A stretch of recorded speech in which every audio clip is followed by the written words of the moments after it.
तो अभी जो ये तमाम टीवी चैनल के मीडिया वाले हैं और जिस तरह की भाषा का वो लोग उपयोग करते हैं, अपनी आपने अपनी ही बात में कहा कि पेपर लीक हो रहा है लेकिन कोई धर्मेंद्र प्रधान का नाम नहीं ले रहा है। युवाओं को अपना एक मीम पेज कह लीजिए या फिर एक कॉकरोच जनता पार्टी बनाना पड़ रहा है जहां वो अपनी आवाज़ उठा सके। ऐसी परिस्थिति में जब विपक्ष किसी पाले में नहीं खड़ा है, उसके पास ऐसी वॉइस नहीं है कि कोई सुन ले, तो जब मीडिया को विपक्ष बनना है तो मीडिया भी नहीं बन रही है। कॉकरोच जनता पार्टी जैसे लोग आ रहे हैं और अभी प्रदर्शन करने की बात कर रहे हैं। ये लोग इसमें दोगले डिफरेंस लोग, क्या लेके आए? ये लोग दो कौड़ी के लोग हैं। कॉकरोच जनता पार्टी वाले झाटू लोग हैं।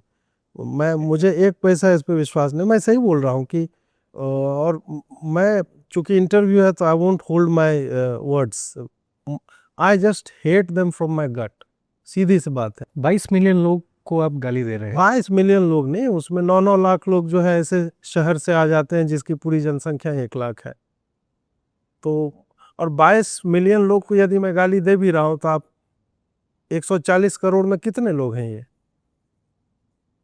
4 दिन तक आपका 22 मिलियन पहुंच जाता है, 5वें दिन से कहाँ गया आपके भाई? उसी रैपिड पेस से बढ़ना चाहिए ना। युवा क्या जेनजी 22 ही मिलियन है इस देश में? आपके यहाँ जेनजी नहीं है क्या? और जाएगा 6 जून को आपका जेनजी प्रोटेस्ट करने के लिए, आप अलाउ करोगे?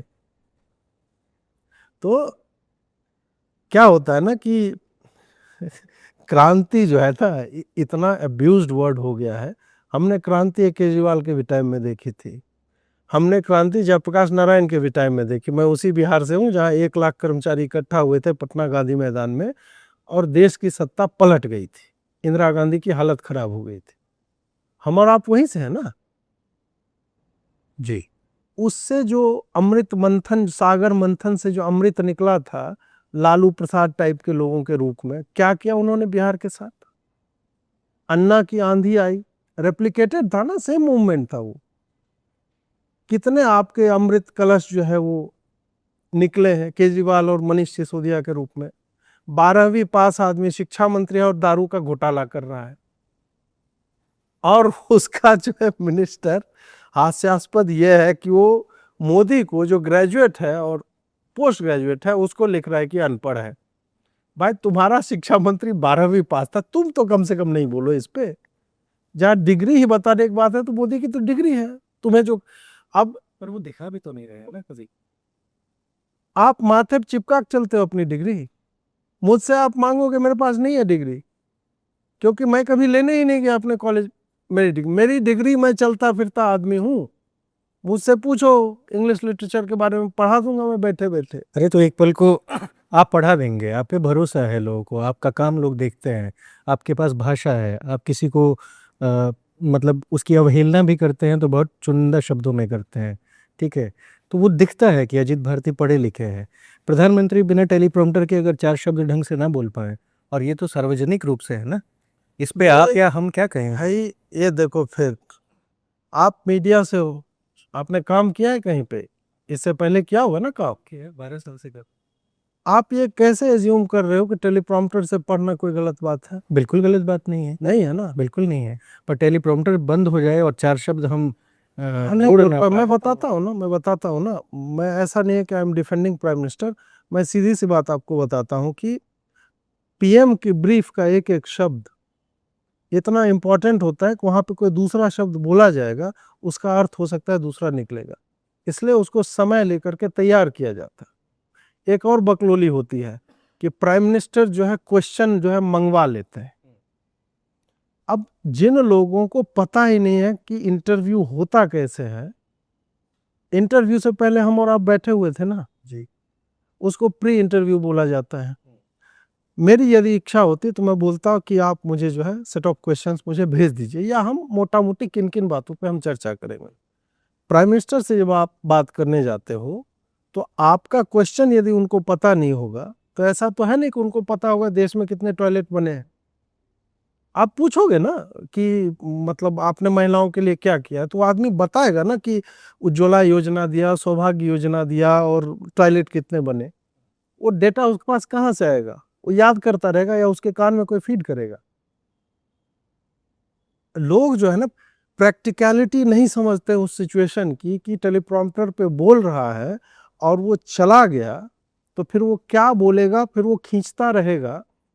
ठीक है, ये मोमेंट हो सकता है कि जिस आदमी को पता नहीं हो ये बात कि यूज क्यों होता है टेलीप्रॉम्प्टर का, रैली में आपने देखा है टेलीप्रॉम्प्टर यूज करते हुए? रैली में नहीं, लेकिन मंच पे देखा है जब लोग जोड़। कई जगह होता है और कई जगह नहीं। ये मैं ये कहना चाहता हूं कि इस देश में ऐसे भी शिक्षा मंत्री या चीफ मिनिस्टर हुए हैं या मिनिस्टर हुए हैं जो कभी स्कूल नहीं गए और उन्होंने शिक्षा में बहुत अच्छा काम किया। बिल्कुल किया है, कामराज का नाम यदि आप लोग एकदम जानते याद है। हैं, ठीक है ना। और बहुत कांग्रेस के ऐसे अध्यक्ष लोग रहे हैं। रहे हैं जिन्होंने इकोनॉमी की दी, सही, जो ऑक्सफोर्ड से पढ़ के आए थे, जो हार्वर्ड से पढ़ के आए, जो येल से पढ़ के आए हैं, उन्होंने भारत की अर्थव्यवस्था बर्बाद कर दिया। तो आप एजुकेशन और किस विषय का पीएचडी है आपके पास? प्राइम मिनिस्टर के होने के लिए कब से ये रिक्वायरमेंट हो गई कि उसको जो पीएचडी होना चाहिए, और किस विषय का? मोदी मान लीजिए कि हिस्ट्री से पीएचडी होता, आप कहते हिस्ट्री से पीएचडी है, ये इसरो क्या करने जाता है? ये चूतियापा है, अखंड चूतियापा जिसको बोला जाता है वो है। जिन लोगों को आपको, if you have to hate him, तो आप कुछ भी निकाल लोगे कि वो कलम उसका 2 लाख का क्यों नहीं है। क्यों, भिखमंगा है क्या? कभी उसका मैं 2 ड्रेस नहीं देखता हूं। भिखारी है वो, भारत का प्राइम मिनिस्टर है वो। And if some person is dressing very well, उसका एक सेंस ऑफ फैशन है, what is the problem in that? क्या चाहते हो साला वो शक्ति कपूर टाइप वो धारीदार जंगिया पहन घूमता रहे? काहे कि गरीब देश का प्रधानमंत्री है। ये इतनी बड़ी बड़ी एब्सर्डिटीज है ना, ये लोगों को समझ में नहीं आती, क्योंकि आप सतही तौर पे देखते हो कि हाँ, आपको लगता है कि यार ये प्रश्न तो सही है, 2 लाख का वो कलम लेके क्यों घूमता, क्यों नहीं घूमे? या for that matter Rahul Gandhi, कि यार 50,000 का जैकेट। अबे उसका 50,000 करोड़ का एम्पायर होगा, उसको 50,000 का नहीं 10 लाख का जैकेट पहनना चाहिए, और तुम्हारी जेब से चुरा करके नहीं पहन रहा है वो। हम क्या एक्सपेक्ट करते हैं कि चूंकि मैं अभी ऑटो में बैठ के आया हूं ना, तो कोई एसी गाड़ी में क्यों चल रहा है? हमारा भिखमंगापन अपना जो होता है ना, वो हम सब पे जो है हम थोप देते हैं। उसका प्रोजेक्शन उन लोगों तक भी जाता है कि नहीं नहीं, तुम क्यों, मतलब अमीरों से इतनी नफरत है, वेल्थ क्रिएटर से इतनी नफरत है कि आप जब बिजली दबाते हो तो वो पैसा अडानी की जेब में चला जाता है। कोई ये नहीं देख रहा है कि उस अडानी के कारण कितने लाखों लोगों का घर चल रहा है। वो अडानी यहाँ से पुल आउट कर ले, तुम्हारी इकोनॉमी ध्वस्त हो जाएगी। और अडानी, हमें 1000 अडानी चाहिए एक देश में। आपको ट्रम्प क्यों थ्राइव कर रहा है या अमेरिका?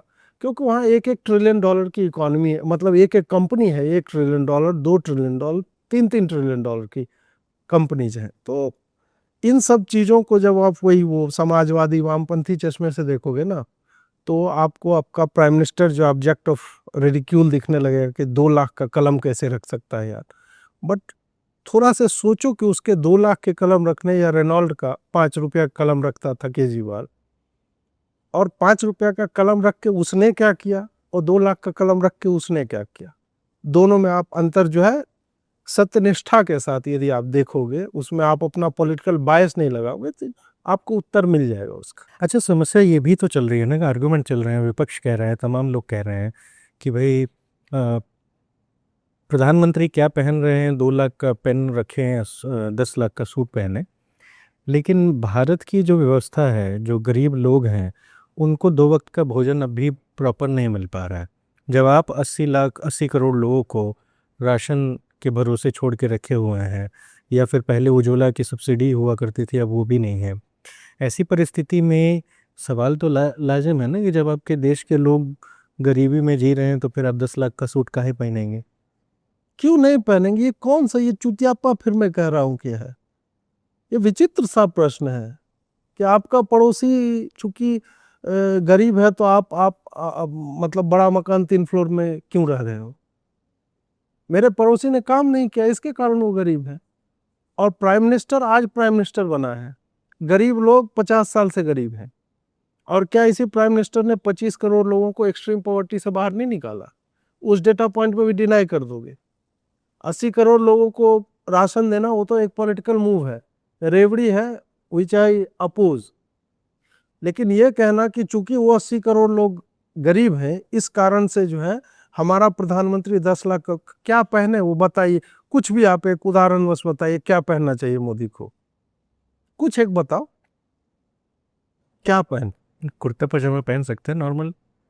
नॉर्मल कितने तक का? 300 रुपये का, 300 600 फाइव इंडिया का पहन ले, होगा कुछ कि नहीं? नहीं बताइए क्या कितने का पहने, कितने में आपके कलेजे ठंडक पहुंच जाएगी, या मतलब वामपंथियों के कलेजे ठंडक पक वो पहनेगा ना।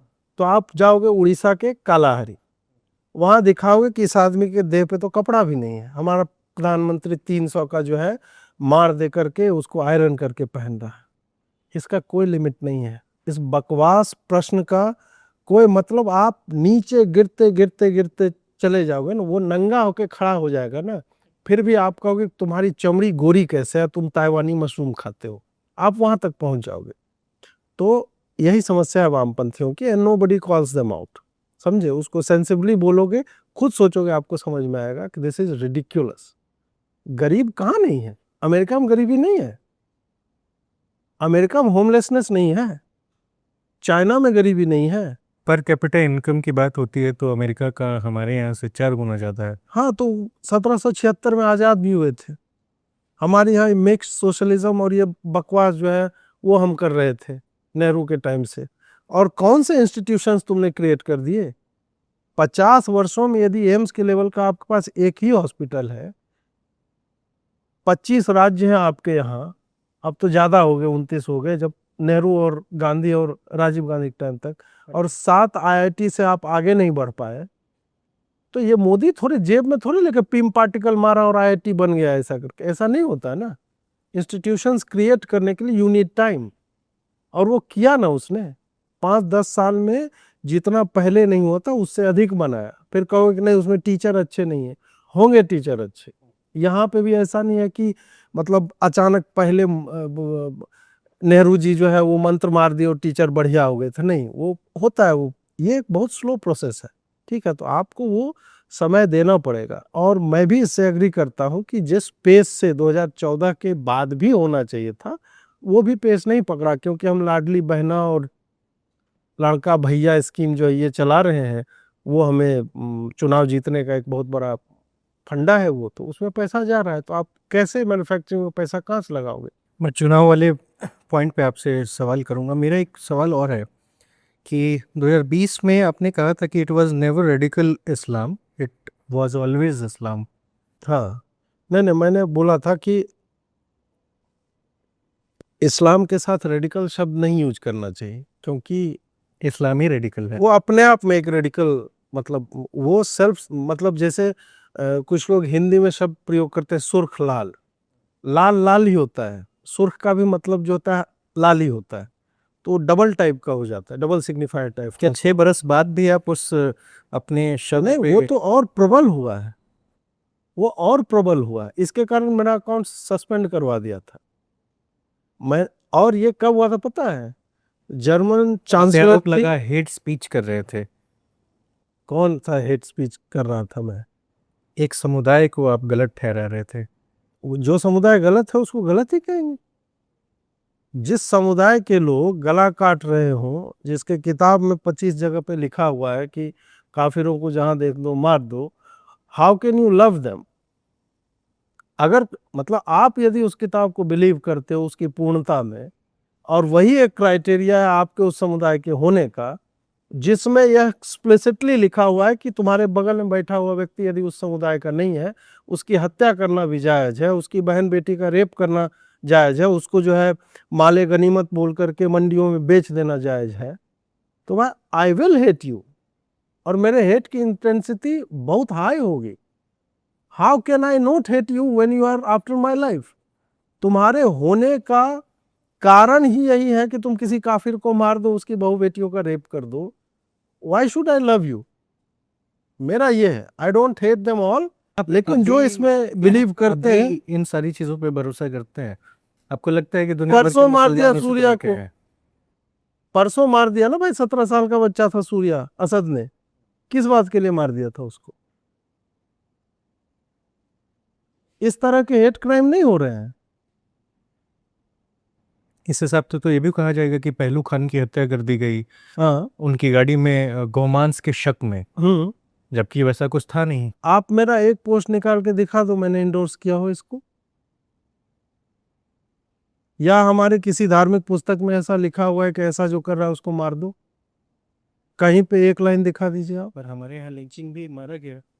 लिंचिंग तो मारे गए। लिंचिंग एक सामाजिक अपराध है।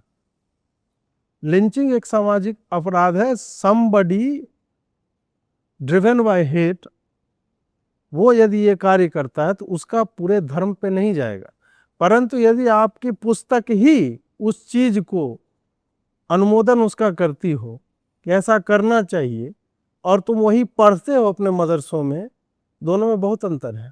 देखिए, मैंने कुरान पढ़ा नहीं है, इसलिए मैं बहुत ज़्यादा यहाँ पे काउंटर नहीं कर सकता, पर मैं कॉन्स्टिट्यूशन में बड़ा भरोसा करता हूँ। कुरान नहीं पढ़ी आपने, आईसिस को तो देखा है, आईसिस क्या बोलता है।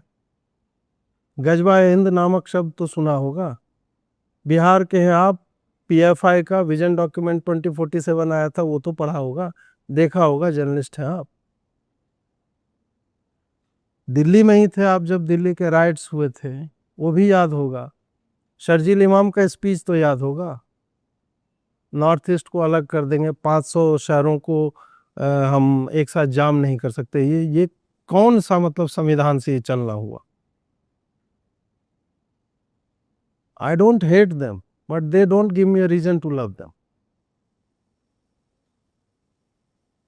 बताइए अगला क्या क्या बोल रहे थे आप? मतलब एक पूरे संविधान के बारे में बोल रहे थे। हाँ, एक पूरे समुदाय को इस तरीके से कैसे बदनाम किया जा सकता है? मैं पूरे समुदाय को कभी बदनाम नहीं करता हूँ। मैं उस समुदाय को बदनाम करता हूँ, उस समुदाय के लोगों को बदनाम नहीं करता हूँ। I am just calling them out. बदनाम करना तब हुआ ना, आप चोर नहीं है, मैं बोलूंगा कि आपके रूम में बैठा था, आपने मेरा फोन चुरा लिया, ये बदनामी है। आपने मेरा फोन चुरा ही लिया है तो मैं कहूं कि आपने फोन चुरा लिया, बदनामी कैसे हुआ? वो तो फैक्ट हुआ। मैं कह दूं कि असद ने सूर्या को मार दिया और सूर्या की उसने हत्या नहीं की होती, तब आप कहते कि ये आप इस्लाम को बदनाम कर रहे हैं। लेकिन यदि असद ने सूर्या को मारा है, बकरीद के दिन मारा है, घर में बुला करके मारा है, उसका बाप वहां पे खड़ा था, बोला इसका खेला खत्म कर दो आज, वो बोलना, that is not hate, that is fact. वो हेट आपको लग सकता है क्योंकि आप पक्षपाती हो सकते हैं।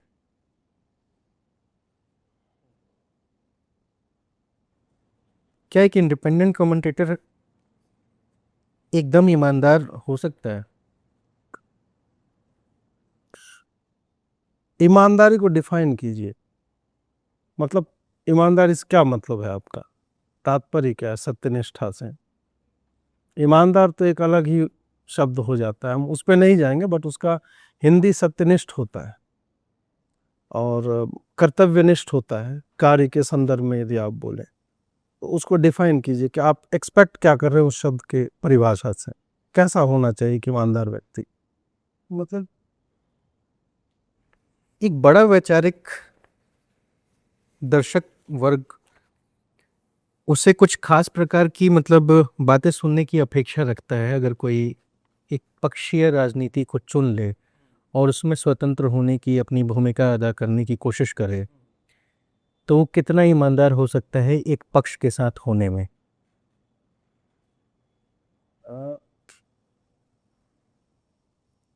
देखिए, एक पत्रकार जो होता है, मैं क्लासिकल पत्रकारिता का जो डेफिनेशन चलता है उससे इतर मैं बताता हूँ, रवीश कुमार वाला नहीं कि पत्रकार को सत्ता के विरोध में होना चाहिए। ये बकचोदी है, ये डेफिनेशन नहीं है, ये बिना काम की बात है। सत्ता यदि बढ़िया काम कर रही तो हम काहे विरोध में हो जाएंगे? कोई लॉजिक नहीं है ना कि पत्रकार को प्रश्न पूछना चाहिए। हाँ ठीक है, प्रश्न पूछना चाहिए, लेकिन खाली प्रश्न ही काहे पूछ रहे हो? बताओ भी तो क्या क्या हुआ है, ये काम होता है। मेरे लिए पत्रकारिता की परिभाषा है, पत्रकार का काम ऑब्जर्वेशन और मैग्निफिकेशन का होता है। सड़क टूटी है, उसको भी आप दिखाओ। आपका रास्ता टूटा हुआ है आने में, तो पत्रकार उसको दिखाएगा। दोगला पत्रकार जो होगा वो बोलेगा अरे 1.5 किलोमीटर तुमको घूम के आने में क्या समस्या है, तुम मोदी जी को कमजोर कर रहे हो। ये दोगलाई है। पत्रकारिता ये है कि टूटा हुआ है, ठीक है। और फिर दूसरे पक्ष वाले की दोगलाई क्या होगी कि वो एक फोटो लेकर के बोलेगा नोएडा में सड़कों की हालत खराब है। अबे नोएडा के एक सेक्टर के, एक मार्केट के, एक ब्लॉक की एक सड़क का 10 फुट का खंड टूटा हुआ है। समझ रहे बात? यहीं पे लोगों को भ्रम होता है, यही कंफ्यूजन की स्थिति होती है। अगर अच्छा कर रहा है सरकार तो सत्यनिष्ठ पत्रकार का या जो ईमानदार होता है उसका कार्य केवल और केवल मैग्नीफाई करने का होता है। अच्छा काम कर रहा है अच्छा बोलो, बुरा काम कर रहा है बुरा बोलो, और यही आशा उसके ऑडियंस को उससे रखनी चाहिए। ऑडियंस जिस दिन आपसे रखने लगे नहीं अजीत जी आए पेल देंगे आज सबको, तो फिर ऑडियंस भी गलत है। आप इंटरटेनमेंट के लिए आए, आप कुछ विश्लेषण के लिए उस तरह की चीज के लिए नहीं, आप मजे लेने के लिए और मजे लेकर के आप चले जाओगे। और मोस्टली 80% जनता वही होती है। उनको ना आइडिया होता है कि वो जो सुन रहे हैं उसका करेंगे क्या है उस इंफॉर्मेशन का, उसको आनंद मिल रहा होता है क्योंकि उसके अपने पॉलिटिकल बायसेस जो हैं वो एक सर्टेन इंडिविजुअल को देखने के बाद वो जो है आह्लादित रहता है, मजा आ जाता है। तो इसी कारण से आप देखोगे कि कॉकरोच जनता पार्टी के 22.8 मिलियन या जो भी सपोर्टर जो है वो है, या रवीश कुमार को इतना मिलियंस में व्यू जाता है। इसमें लोग कहते हैं कि यार जनजी पूरा एकदम जग चुका है और युवाओं ने दिखा दिया है। युवाओं ने यदि दिखा देता तो आज मोदी प्रधानमंत्री नहीं होता, राहुल गांधी होता, रवीश कुमार गृह मंत्री होते, ध्रुव राठी जो है विदेश मंत्री होता। ऐसा नहीं है ना। तुम अपने एक सर्टेन ककून में बैठे हुए हो और तुम उसको समझ रहे हो कि मैं चूल्हे हिला दूंगा, और तुमको यार 15 लाख लोग देख रहे हैं एट मैक्स, उसको 32 करोड़ लोग चुन करके भेज रहे हैं। दोनों में बहुत अंतर है, और तुम जो कह रहे हो वो हर जगह पे सुना नहीं जा रहा है। ये कन्फ्यूजन्स हो जाते हैं लोगों को, ये थोड़ा सा वो ग्रेटिफिकेशन मिलता है कि अरे मुझे इतने लोग देख रहे हैं, तो आदमी अपने आप को वो जमीन से 2 इंच ऊपर उठ के चलने लगता है। लेकिन जब आप यही चीज़ कह रहे हैं कि एक जर्नलिस्ट का काम है ये बताना कि वो सड़क टूटी हुई है, ठीक है, उस सड़क के टूटने की वजह से अगर 1.5 किलोमीटर कोई घूम के आ रहा है तो वो भी एक समस्या के दायरे में तो आएगा। बिल्कुल, तो मैंने कहा कि समस्या के दायरे में रहा हूँ। अब उसी से मैं फिर मेन स्ट्रीम मीडिया की बात कर रहा हूँ कि जब सारे के सारे चैनल सरकार की पॉलिसी ही बता रहे हैं कि सरकार ने ये कर दिया, ये हो गया, और माननीय प्रधानमंत्री अगर कहीं झालमुड़ी खा लें तो उसका एक हिस्ट्री बता दिया जाए कि झालमुड़ी की ऐसा इतिहास होता है, पर कभी आके ये नहीं कहा जा रहा है कि बीते 5 बरस में 50 पेपर लीक हो गए हैं और इस पर हमारी सरकार ने क्या एक्शन लिया। ठीक है, इस पर जब कोई मीडिया नहीं बोल रहा है तो अगर रवीश कुमार बोल रहे हैं तो फिर समस्या क्या है? मैंने कहा कि रवीश कुमार उस पर ना बोले, और रवीश फवीश क्या बोलेंगे, मैं तो खुद सारे 4 महीने से बोल रहा हूँ।